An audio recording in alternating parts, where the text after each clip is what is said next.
Hello, students. I am your SST teacher Navdeep.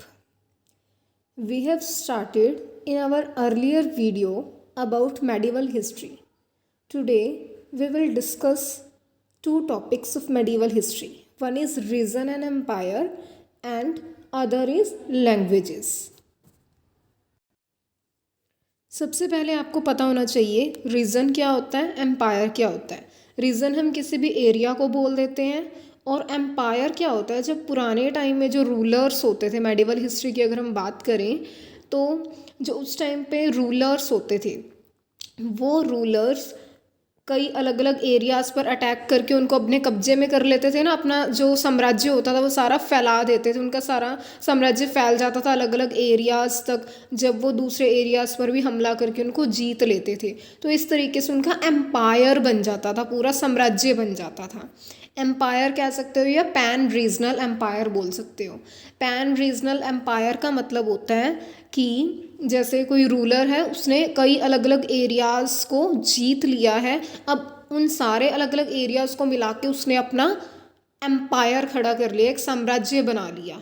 और उस empire में डाइवर्सिटी बहुत ज़्यादा होगी। डाइवर्सिटी क्यों ज़्यादा होगी? क्योंकि उसमें कई अलग अलग एरियाज़ के लोग हैं ना, उनकी अलग अलग लैंग्वेजेस हैं, तो इस केस में उसमें डाइवर्सिटी ज़्यादा होती है। तो ऐसे एम्पायर को हम पैन रीजनल एम्पायर बोलते हैं। क्लियर है?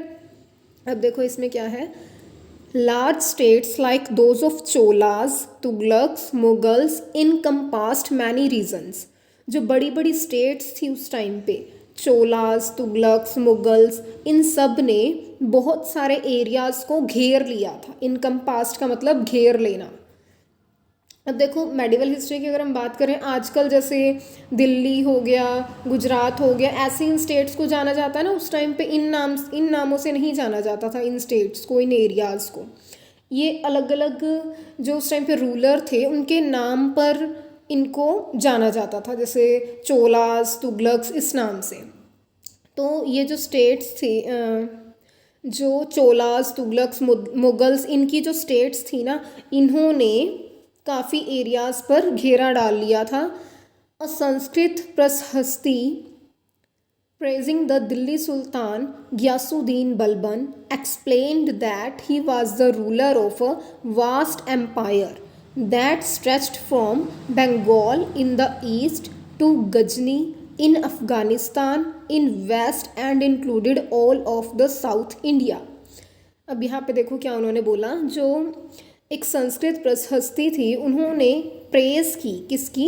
दिल्ली सुल्तान घियासुद्दीन बलबन की। उन्होंने इसकी प्रेस करते हुए कहा कि ये रूलर था एक बहुत बड़े एम्पायर का, जो कहाँ से कहाँ तक फैला हुआ था।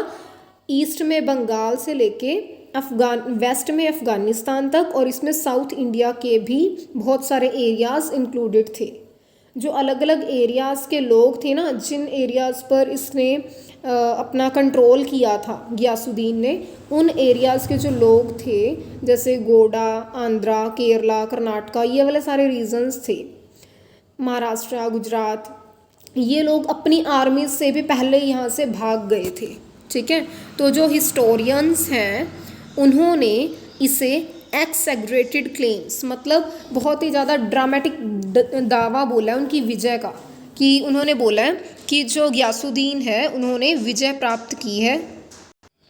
एट द सेम टाइम वो ये भी समझने की कोशिश करते हैं कि क्यों रूलर्स क्लेम करते हैं, मतलब वो अलग अलग जो सब कॉन्टिनेंट के डिफरेंट डिफरेंट पार्ट्स होते हैं ना, उसके ऊपर वो कंट्रोल करना क्यों चाहते हैं, इसके बारे में भी वो अंडरस्टैंड करने की कोशिश करते हैं।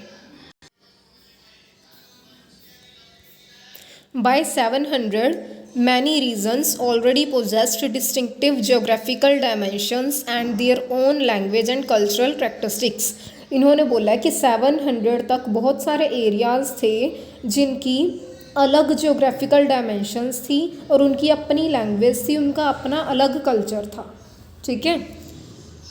दे were also associated with specific ruling dynasties. Dynasties होता है राजवंश, और वो किसी ना किसी स्पेसिफिक रूलिंग डायनेस्टी से भी जुड़े हुए थे।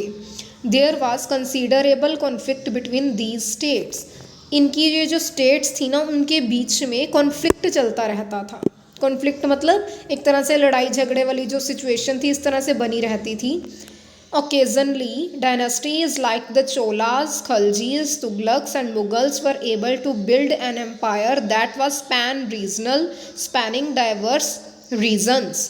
इन्होंने बोला कि बहुत सारी जो डायनास्टीज़ थी, चोलाज, ये जो डायनास्टीज़ मतलब ये जो चोलाज खलजीज हम बोलते हैं ना, ये राजवंश हैं। चोलाज, खलजी, तुगलक्स, मुगल्स, ये सारे उस टाइम पे इस एबल हो गए थे कि अपना अपना साम्राज्य खड़ा कर सकें जो कि पैन रीजनल था। पैन रीजनल का मतलब मैंने आपको पहले भी बताया, स्पैनिंग मतलब फैलना, जो डाइवर्स रीजन्स, कई अलग अलग रीजन्स तक फैला हुआ था। Not all these empires were equally stable और सक्सेसफुल। ये बहुत सारे, जैसे मुगल्स का अलग एम्पायर था, तुगलक्स का अलग था, तो ये सारे के सारे एम्पायर्स इक्वली स्टेबल नहीं थे, इक्वली सक्सेसफुल नहीं थे। What was the duration of rule of Khalji and Mughal dynasties. जो खलजी और मुगल डायनास्टीज़ थी इनके रूल की क्या ड्यूरेशन थी, कितना कितना टाइम इन्होंने रूल किया। अब सबसे पहले आपको पता होना चाहिए, एक तो कॉमन सी बात है कि कितने कॉन्टिनेंट्स हैं वर्ल्ड में। वर्ल्ड में 7 मैक्सिमम कॉन्टिनेंट्स हैं। वो कौन कौन से हैं? Africa, Asia, Antarctica, Australia, Europe, South America and North America. When the Mughal Empire declined in the 18th century, Mughal empire का पतन हो गया था 18th सेंचुरी में।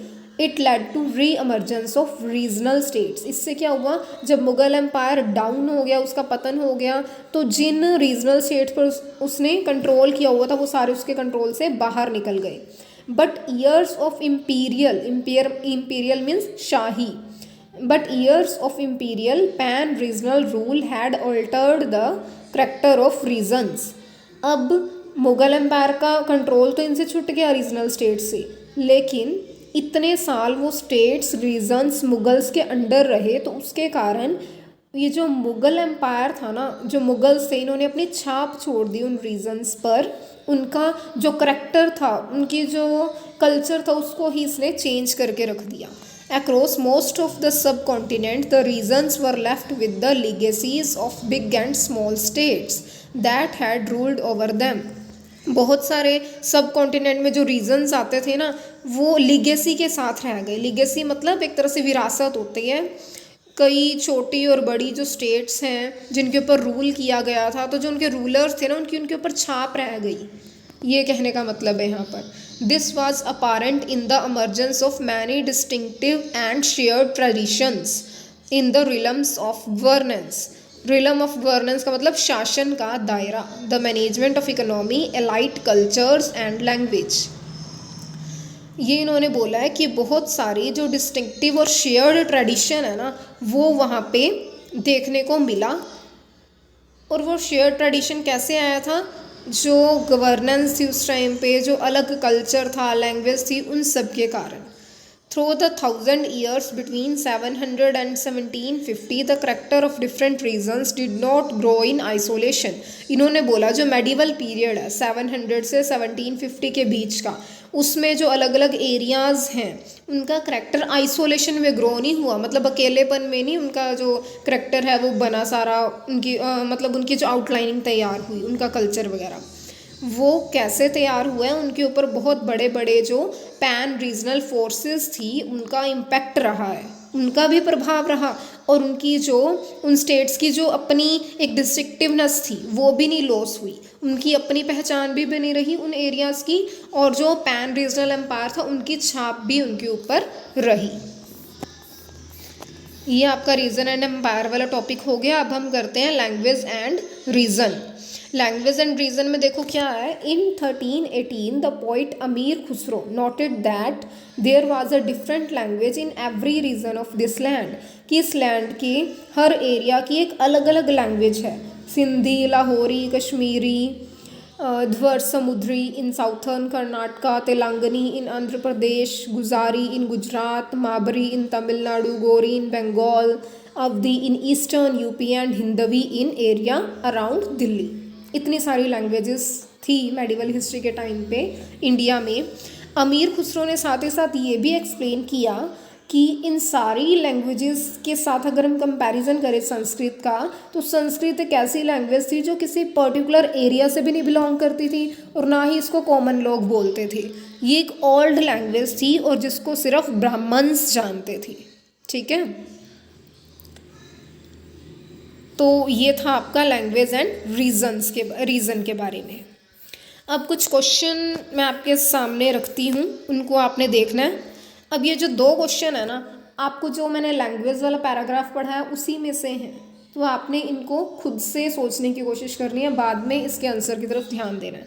व्हाट आर द लैंग्वेजेस, कौन कौन सी लैंग्वेजेस है, क्या लैंग्वेजेस है जिनके बारे में हमने यहाँ पढ़ा? सिंधी, कश्मीरी, लाहौरी, ध्वर समुद्री, गुजरी, माबरी, गौरी, अवधी एंड हिंदवी। ये सारी लैंग्वेजेस हैं जिनको हमने यहाँ पढ़ा इस पैराग्राफ में। अमीर खुसरो ने इनकी एक्सप्लेनेशन दी है कि ये लैंग्वेजेस थी।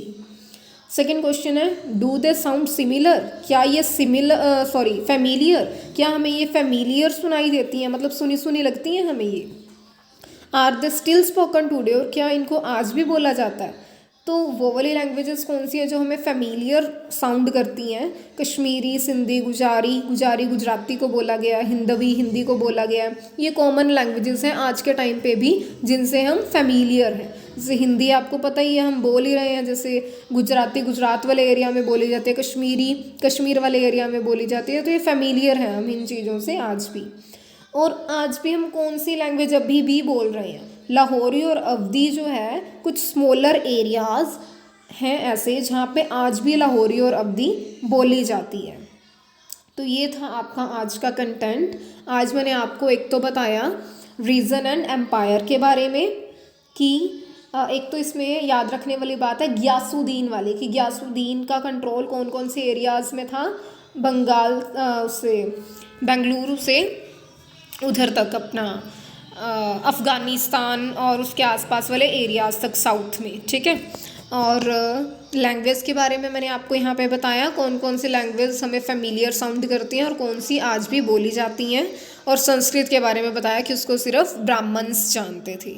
और इसके अलावा आपको बताया कि मुगल्स, तुगलक्स, ये सारे ऐसे थे चोलास जिन्होंने अपना एम्पायर खड़ा किया हुआ था, और इनके कंट्रोल से छुटने के बाद भी कुछ जो स्टेट्स थी ना, जिन एरियाज़ पर इन्होंने कंट्रोल किया हुआ था, उनके ऊपर इनकी छाप रही थी। फिर भी उनकी अपनी जो आइडेंटिटी थी वो तो रही थी, और साथ में इनकी भी उनके ऊपर छाप रही थी। उनका जो कल्चर था वो शेयर्ड कल्चर, ट्रेडिशंस आ गए थे उनके पास। ठीक है, that is enough for today. Thank you.